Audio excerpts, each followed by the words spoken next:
Hello guys, എല്ലാവർക്കും നമസ്കാരം. ഞാൻ doctor Prasoon. Nipah virus infection വീണ്ടും വന്നൊരു സാഹചര്യത്തിൽ നിങ്ങൾക്ക് അധിക പേർക്കും സംശയം ഉണ്ടാവും ഫ്രൂട്ട്സ് ഇനി കഴിക്കാൻ പറ്റുമോ ഇല്ലേ എന്നുള്ളത്. നിങ്ങൾ വീട്ടിൽ തന്നെ വളർത്തുന്ന ഫ്രൂട്ട്സ് ആണോ അതോ മാർക്കറ്റിൽ നിന്നും വാങ്ങിക്കുന്ന ഫ്രൂട്ട്സും വെജിറ്റബിൾസ് ആണോ നല്ലത്? ഇനി എന്ത് തരം ഫ്രൂട്ട്സും വെജിറ്റബിൾസും ആവട്ടെ, അത് കഴിക്കുന്നതിന് മുമ്പേ എങ്ങനെയാണ് അത് വാഷ് ചെയ്യേണ്ടത്, ക്ലീൻ ചെയ്യേണ്ടത്, ഇന്നത്തെ വീഡിയോയിൽ നമുക്ക് ഇതെല്ലാം കണ്ടുപിടിക്കാം. വെൽക്കം ബാക്ക് ടു ഡോഫോഡി. നമുക്ക് തുടങ്ങാം. ആദ്യമായിട്ട് പറയാനുള്ളത്, യൂട്യൂബിൻ്റെ അനലിറ്റിക്സ് പ്രകാരം ഈ ചാനലിലെ വീഡിയോസ് കാണുന്നതിൽ വെച്ചിട്ട് 85% ആൾക്കാർ സബ്സ്ക്രൈബ് ചെയ്യാതെയാണ് കാണുന്നത്. നിങ്ങൾ ഇതുവരെ സബ്സ്ക്രൈബ് ചെയ്തിട്ടില്ലെങ്കിൽ തീർച്ചയായിട്ടും ഒന്ന് സബ്സ്ക്രൈബ് ചെയ്യുക. അങ്ങനെയാണെന്നുണ്ടെങ്കിൽ അത് എനിക്കൊരു മോട്ടിവേഷൻ ആവും. നിങ്ങൾക്ക് ഞാൻ റിലീസ് ചെയ്യുന്ന ഓരോ വീഡിയോസും മിസ് ചെയ്യാതെ കാണാനുള്ള നോട്ടിഫിക്കേഷൻ കിട്ടുകയും ചെയ്യും. ഇനി നമ്മളുടെ ഇന്നത്തെ വിഷയത്തിലേക്ക് വരാം. നിങ്ങൾ വീട്ടിൽ നിന്ന് വളർത്തുന്ന ഫ്രൂട്ട്സും നിങ്ങൾ വീട്ടിൽ കൃഷി ചെയ്യുന്ന ഫ്രൂട്ട്സും വെജിറ്റബിൾസും തന്നെയാണ് എന്തുകൊണ്ടും നല്ലത്, അതിൽ ഒരു സംശയവുമില്ല. പക്ഷേ നിങ്ങൾ വീട്ടിൽ നിന്ന് വളർത്തുന്ന പഴമാവട്ടെ, സപ്പോട്ട ആവട്ടെ, റംബൂട്ടാനാവട്ടെ, എന്ത് തരത്തിലുള്ള ഫ്രൂട്ട്സ് ആണെന്നുണ്ടെങ്കിലും അത് കഴിക്കുന്നതിന് മുമ്പേ ഡെഫിനറ്റ്ലി വാഷ് ചെയ്യണം. പ്രത്യേകിച്ച് നിങ്ങളത് കുട്ടികൾക്ക് പറഞ്ഞ് മനസ്സിലാക്കി കൊടുക്കണം. മാവുന്ന് താഴേക്ക് വീഴുന്ന മാങ്ങയാവാം, അല്ലെങ്കിൽ പഴമാവാം. വീട്ടിൽ നിന്ന് വളർത്തുന്ന അല്ലെങ്കിൽ വീട്ടിൽ കൃഷി ചെയ്യുന്ന ഫ്രൂട്ട്സ് ആയതുകൊണ്ട് തന്നെ എല്ലാവർക്കും അറിയാം, മരുന്നൊന്നും അടിക്കാതെ ജൈവവളം ഉപയോഗിച്ചിട്ട് ഉണ്ടാക്കുന്ന കൃഷി ചെയ്യുന്ന പഴവർഗ്ഗങ്ങളും പച്ചക്കറികളും ആയതുകൊണ്ട് അധികം ആൾക്കാർക്കും ഒരു പ്രശ്നവും ഇല്ല എന്നുള്ള രീതിയിൽ കഴിക്കും. പക്ഷേ നമ്മൾ ഈ വവ്വാലിൻ്റെ കാര്യം, ബാറ്റ്സിൻ്റെ കാര്യം അധികം ആൾക്കാരും ആലോചിക്കാറില്ല. അതുകൊണ്ട് തന്നെ വീട്ടിൽ നിന്ന് കൃഷി ചെയ്യുന്ന ഫ്രൂട്ട്സ് ആവട്ടെ, വെജിറ്റബിൾസ് ആവട്ടെ, നിങ്ങളത് കഴിക്കുന്നതിന് മുമ്പേ അതിൽ എന്തെങ്കിലും ആനിമൽ ബൈറ്റ്സ് ഉണ്ടോ എന്ന് നോക്കുക. എന്തെങ്കിലും പക്ഷികളോ വവ്വാലോ മറ്റെന്തെങ്കിലും ആനിമൽസോ കടിച്ചതിൻ്റെ പാടുണ്ടോ എന്ന് ശ്രദ്ധിക്കുക. അത് തറോലി വാഷ് ചെയ്യുക. അറ്റ്ലീസ്റ്റ് 3 പ്രാവശ്യമെങ്കിലും വാഷ് ചെയ്ത് കഴിഞ്ഞാൽ അതിൻ്റെ മുകളിലുള്ള എല്ലാ വൈറസസും ബാക്ടീരിയയും പോകുമെന്നാണ് പറയുന്നത്. അതിനെക്കുറിച്ച് വിശദമായിട്ട് ഈ വീഡിയോയിൽ തന്നെ പറയുന്നുണ്ട്. അതിനുവേണ്ടി കാത്തിരിക്കുക. കൃഷി ചെയ്തിട്ടുള്ള പഴം ആണെങ്കിൽ പോലും അതിൽ എന്തെങ്കിലും ഒരു കടിച്ച പാട് കാണുകയാണെന്നുണ്ടെങ്കിൽ അത്തരത്തിലുള്ള ഫ്രൂട്ട്സ് കഴിക്കാതിരിക്കുക. ബാക്കി എല്ലാ ഫ്രൂട്ട്സും വെജിറ്റബിൾസും നിങ്ങൾക്ക് നല്ല രീതിയിൽ വാഷ് ചെയ്തിട്ട് അത് സേഫ്ലി ഒരു പേടിയും കൂടാതെ കഴിക്കാൻ സാധിക്കുന്നതാണ്. അടുത്തതായിട്ട് പറയാനുള്ളത്, നിങ്ങൾ മാർക്കറ്റിൽ നിന്നും വാങ്ങിച്ച ഫ്രൂട്ട്സും പച്ചക്കറിയും, ഇത്തരത്തിലുള്ള ഫ്രൂട്ട്സും വെജിറ്റബിൾസും എല്ലാം നിങ്ങൾ തറോലി വാഷ് ചെയ്യണം. വാങ്ങി കൊണ്ടുവന്ന സമയം തന്നെ വാഷ് ചെയ്ത് അത് ഡ്രൈ ആക്കി വെള്ളമൊക്കെ പോക്കി ഉണക്കിയതിന് ശേഷമാണ് അത് സ്റ്റോർ ചെയ്യേണ്ടത്. സ്റ്റോർ ചെയ്യുന്നത് അത് ഫ്രിഡ്ജിലാവാം, ചിലപ്പോൾ പുറത്ത് തന്നെ നിങ്ങൾക്ക് വെക്കാൻ സാധിക്കും. കുറേയേറെ പച്ചക്കറികളെല്ലാം ഫ്രിഡ്ജിൽ വെക്കാതെ തന്നെ പുറത്ത് റൂം ടെമ്പറേച്ചറിൽ തന്നെ സ്റ്റോർ ചെയ്യാൻ സാധിക്കും. ഏതെല്ലാം പച്ചക്കറികളാണ് പുറത്ത് വെക്കാൻ പറ്റുന്നത്, ഏതൊക്കെ ഫ്രൂട്ട്സാണ് ഫ്രിഡ്ജിൽ സ്റ്റോർ ചെയ്യേണ്ടത്, അതിനെക്കുറിച്ച് ഞാൻ ഇന്നത്തെ വീഡിയോയിൽ പറയുന്നില്ല. കൃത്യമായി വാഷ് ചെയ്തിട്ടുണ്ടെങ്കിൽ നിങ്ങൾ ബാക്ടീരിയനെയോ വൈറസിനെയോ കൃഷിക്കാർ ഉപയോഗിക്കുന്ന വളത്തിനെ കുറിച്ചോ പെസ്റ്റിസൈഡ്സിനെ കുറിച്ചോ ഹാംഫുൾ ആയിട്ടുള്ള മരുന്നിനെ കുറിച്ചോ ഒന്നും നമ്മൾ പേടിക്കേണ്ട ആവശ്യമില്ല. ഇതെല്ലാം വാഷിങ്ങിൽ പ്രോപ്പറായിട്ട് നിങ്ങൾ വാഷ് ചെയ്തിട്ടുണ്ടെങ്കിൽ ഇതെല്ലാം പോകുന്നതായിരിക്കും. നമുക്കത് പേടി കൂടാതെ കഴിക്കാനും പറ്റും. ഇനി അടുത്ത ചോദ്യം, എങ്ങനെയാണ് വാഷ് ചെയ്യേണ്ടതെന്നുള്ളതാണ്. ഇന്ന് ഞാൻ നിങ്ങളടുത്ത് പറയുന്നത് 6 വാഷിംഗ് ടെക്നിക്സ് ആണ്. ഇതെല്ലാം US-ൻ്റെ നാഷണൽ ലൈബ്രറി ഓഫ് മെഡിസിനിൽ നിന്നും കുറേ സ്റ്റഡീസ് ചെയ്തതിന് ശേഷം എടുത്തിട്ടുള്ള ഡാറ്റയാണ്. ഇതിൻ്റെ സ്ക്രീൻഷോട്ട് നിങ്ങൾക്ക് ഇവിടെ കാണാം. ഇതിൽ ഫസ്റ്റ് വാഷിംഗ് പ്രോട്ടോക്കോൾ എന്ന് പറയുന്നത് ചെറിയ വീക്ക് ആയിട്ടുള്ള ആസിഡ്സ് ഉപയോഗിച്ചിട്ടാണ്. ഇത്തരത്തിലുള്ള വീക്ക് ആസിഡ്സ് നിങ്ങൾക്ക് കിട്ടാൻ കുറച്ച് ബുദ്ധിമുട്ടായിരിക്കും.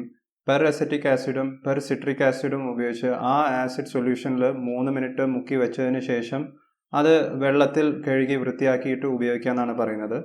അധിക ബാക്ടീരിയാസിനും വൈറസസിനും ഒക്കെ കളയാൻ ഈ ഒരൊറ്റ മെത്തേഡ് മതിയാവും. പക്ഷേ ഇത് ഉപയോഗിക്കാൻ പാടായതുകൊണ്ട് നമുക്ക് അടുത്ത മെത്തേഡിലേക്ക് പോകാം.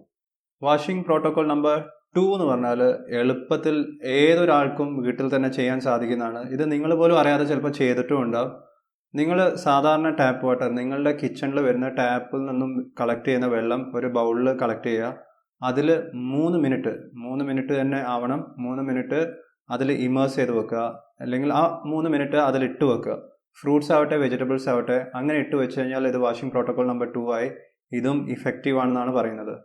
ഇനി കുറച്ചും കൂടിയും ഹൈജീൻ കോൺഷ്യസ് ആയിട്ടുള്ള ആൾക്കാർക്ക് നിങ്ങൾ വാങ്ങിക്കുന്ന മാർക്കറ്റ്, വാങ്ങിക്കുന്ന കട അത്ര ഹൈജീനിക് അല്ല എന്ന് നിങ്ങൾ തോന്നുകയാണെന്നുണ്ടെങ്കിൽ നിങ്ങൾക്ക് വാഷിംഗ് പ്രോട്ടോക്കോൾ നമ്പർ 3യിലേക്ക് പോകാം. ഇവിടെ ചെയ്യുന്നത്, നമ്മൾ 2ൽ ചെയ്ത സെയിം കാര്യം 3 പ്രാവശ്യം റിപ്പീറ്റ് ചെയ്യുന്നു. അതായത് ഒരു പ്രാവശ്യമല്ല 3 മിനിറ്റ് നേരം ടാപ്പ് വാട്ടറിൽ ഇട്ട് വെക്കുന്നത്, അത് 3 പ്രാവശ്യം ചെയ്യണം. അപ്പം 3 വാഷിംഗ് ആയി. ഇത് വാഷിംഗ് പ്രോട്ടോക്കോൾ നമ്പർ 3 ആണ്. ഇത് വാഷിംഗ് പ്രോട്ടോക്കോൾ നമ്പർ 2-നെക്കാട്ടിയും കുറച്ചും കൂടി ഇഫക്റ്റീവ് ആണ്. സമയം കുറച്ചും കൂടി കൂടുതൽ എടുത്താൽ പോലും ഇത് കുറച്ചും കൂടി ഇഫക്റ്റീവ് മെത്തേഡാണ് വൈറസസിനെയും ബാക്ടീരിയനെയും എല്ലാം നശിപ്പിക്കാൻ. 4ാമത്തെ മെത്തേഡ് എന്ന് പറഞ്ഞാൽ സോഡിയം ബൈകാർബണേറ്റ് ഉപയോഗിച്ചിട്ടാണ്. ബേക്കിംഗ് പൗഡർ, ഇതിൻ്റെ ഒരു 2.5% സൊല്യൂഷനാണ് ഉണ്ടാക്കേണ്ടത്. അതായത് ഏകദേശം ഒരു വലിയ ബൗൾ 1 ലിറ്റർ വെള്ളം എടുത്തതിന് ശേഷം ഒരു 20-25 ഗ്രാം സോഡിയം ബൈകാർബണേറ്റ് അല്ലെങ്കിൽ ബേക്കിംഗ് പൗഡർ എടുക്കുക, അതിൽ മിക്സ് ചെയ്യുക. 1-2 ടീസ്പൂൺ ഇട്ടതിന് ശേഷം നമുക്ക് ആ വെള്ളത്തിൽ ഒരു 15 മിനിറ്റ് ഫ്രൂട്ട്സും വെജിറ്റബിൾസും ഇമേഴ്സ് ചെയ്ത് വെക്കുക. 5ാമത്തെ മെത്തേഡ്, ഇതും നിങ്ങൾക്ക് എളുപ്പത്തിൽ വീട്ടിൽ നിന്ന് തന്നെ ചെയ്യാൻ പറ്റുന്നതാണ്. നിങ്ങളുടെ വീട്ടിൽ വിനീഗർ ഉണ്ടെങ്കിൽ, വിനീഗർ എന്ന് പറഞ്ഞാൽ അസറ്റിക് ആസിഡ് ആണ്, ഇത് ഉപയോഗിച്ചിട്ട് വാഷ് ചെയ്യുന്ന മെത്തേഡാണ്. നമ്മൾ സാധാരണ കുക്കിങ്ങിനെല്ലാം ഉപയോഗിക്കുന്ന വിനീഗർ എന്ന് പറഞ്ഞാൽ 3.75% ആണ്. അതായത് 3.75 ഗ്രാം അസറ്റിക് ആസിഡ് 100 ml വെള്ളത്തിൽ കലക്കി സൊല്യൂഷൻ ഉണ്ടാക്കുന്നതാണ് കുക്കിങ്ങിന് ഉപയോഗിക്കുന്ന വിനീഗർ എന്ന് പറയുന്നത്. പക്ഷേ ഇവിടെ അത് പോരാ, 5% എങ്കിലും വിനീഗർ വേണം. 5% എന്ന് പറഞ്ഞാൽ അറ്റ്ലീസ്റ്റ് 5 ml വിനീഗർ 100 ml വെള്ളത്തിൽ മിക്സ് ചെയ്യുന്ന രീതിയിലായിരിക്കണം സൊല്യൂഷൻ പ്രിപ്പയർ ചെയ്യേണ്ടത്.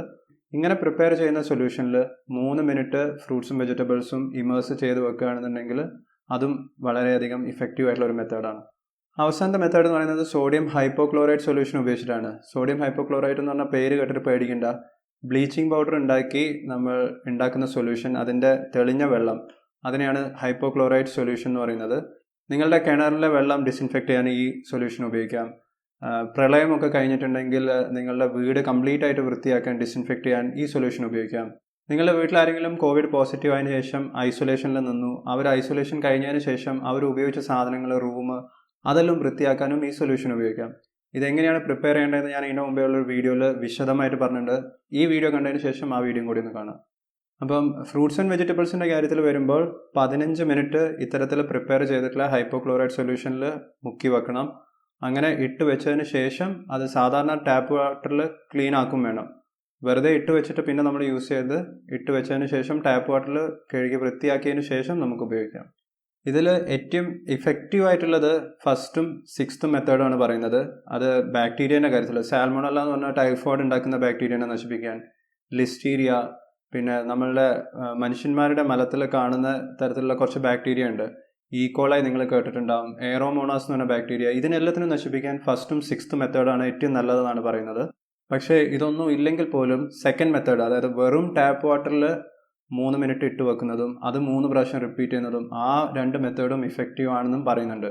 അതുകൊണ്ട് എന്തെങ്കിലും ഒരു തരത്തിലുള്ള മെത്തേഡ് നിങ്ങൾ ഉപയോഗിച്ചേ മതിയാവുള്ളൂ, പ്രത്യേകിച്ച് നിങ്ങൾ മാർക്കറ്റിൽ നിന്നാണ് ഫ്രൂട്ട്സും വെജിറ്റബിൾസും ഒക്കെ വാങ്ങിക്കുന്നെങ്കിൽ.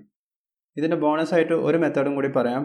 ഇത് പ്രത്യേകിച്ചും കറിയിലെല്ലാം ഇടുന്ന മല്ലിയില, കറിവേപ്പില, ഇങ്ങനത്തെ ഇലകളൊക്കെ വൃത്തിയാക്കാനാണ് കുറച്ചും കൂടിയും നല്ല മെത്തേഡ്. അതിനുപയോഗിക്കുന്നത് പൊട്ടാഷ്യം പെർമാംഗനേറ്റ് ആണ്.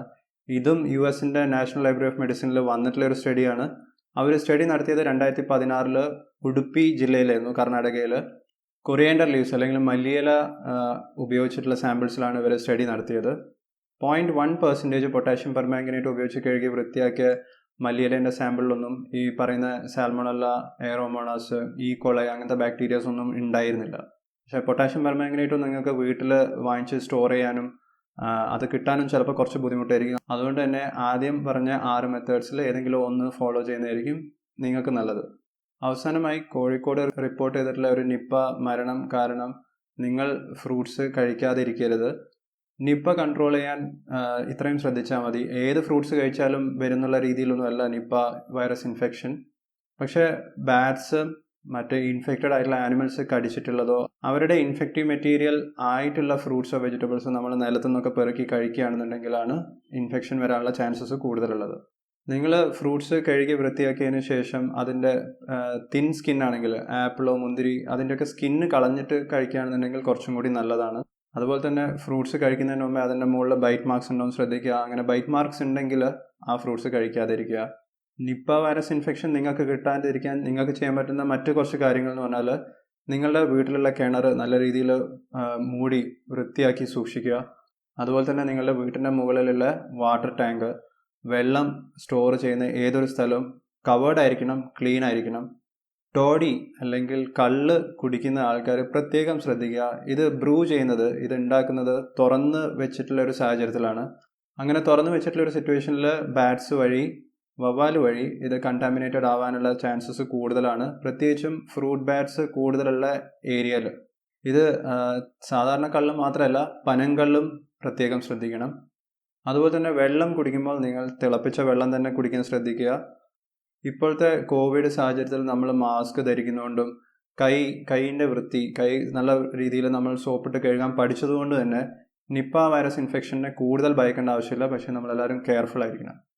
നിങ്ങൾ മാർക്കറ്റിൽ നിന്നും ഫ്രൂട്ട്സും വെജിറ്റബിൾസും വാങ്ങിക്കൊണ്ടുവന്നു കഴിഞ്ഞാൽ ഞാൻ നേരത്തെ പറഞ്ഞ ഏതെങ്കിലും മെത്തേഡ് നിങ്ങൾ ഉപയോഗിക്കുന്നുണ്ടോ? നിങ്ങൾ ഉപയോഗിക്കുന്ന മെത്തേഡ് ഏതാണെന്നുള്ളത് ഈ വീഡിയോൻ്റെ താഴെ കമൻറ്റ് ബോക്സിൽ ഒന്ന് രേഖപ്പെടുത്തുക. ഇൻ്റർമീഡിയറ്റ് ഫാസ്റ്റിംഗ് നിങ്ങൾ കേട്ടിട്ടുണ്ടാവും. ഭക്ഷണം കഴിക്കുന്നത് കുറച്ചിട്ട് വെയിറ്റ് കുറയ്ക്കുന്ന ഒരു മെത്തേഡാണ് ഇൻ്റർമീഡിയറ്റ് ഫാസ്റ്റിംഗ്. ഇതിനെക്കുറിച്ച് കൂടുതൽ നിങ്ങൾക്ക് അറിയാൻ താല്പര്യമുണ്ടെന്നുണ്ടെങ്കിൽ ഈ വീഡിയോ കാണുക. അതുപോലെ തന്നെ ഹെൽത്തി ഫുഡും ഡയറ്റും ഏതൊക്കെയാണെന്ന് അറിയാൻ ഇതിനു മുമ്പ് ഞാൻ ചെയ്തിട്ടുള്ള എല്ലാ വീഡിയോസും നിങ്ങൾക്ക് ഈ പ്ലേലിസ്റ്റിൽ കാണാം. ഈ വീഡിയോ നിങ്ങൾക്ക് ഇഷ്ടപ്പെട്ടിട്ടുണ്ടെങ്കിൽ ലൈക്ക് ചെയ്യുക, ഷെയർ ചെയ്യുക, സബ്സ്ക്രൈബ് ചെയ്യുന്ന കാര്യം മറക്കരുത്. ഞാൻ നിങ്ങളെ നെക്സ്റ്റ് വീഡിയോയിൽ കാണാം. ഞാൻ doctor Prasoon. Take care, stay healthy and thank you so much for watching. Bye bye.